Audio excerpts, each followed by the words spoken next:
حرام يا جماعة اللي بيحصل دوت. الإشاعات دي تودي في داهية. حرمة الميت يا جماعة، الميت ما ينفعش نتكلم عليه، ما ينفعش نطلع أي خبر كمان غلط، كلام مش صحيح، أخبار مش صحيحة، حرام. كل صحفي هيتحاسب على اللي هو بيقوله واللي هو بيعمله. ليه كل موضوع يحصل أو أي ترند بتنزل عليه كمية إشاعات مش موجودة، مش حقيقية؟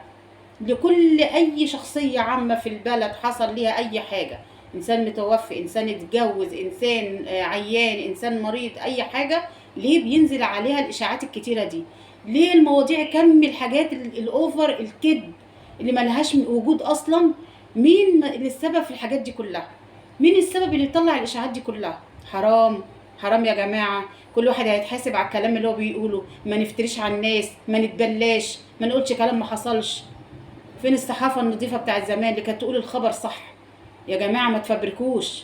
الصحفيين دول ما يفبركوش ويتكلموا حاجات ما بتحصلش، مش حقيقية.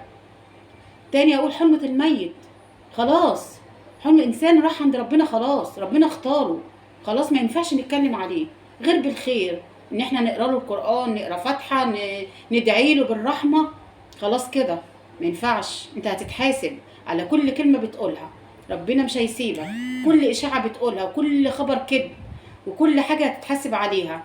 الايام جاية وكل واحد يوم، انتوا السابقون ونحن اللاحقون.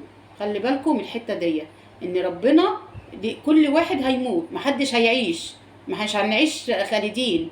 الناس كلها هتموت، كل واحد ليه يوم وليه ساعة.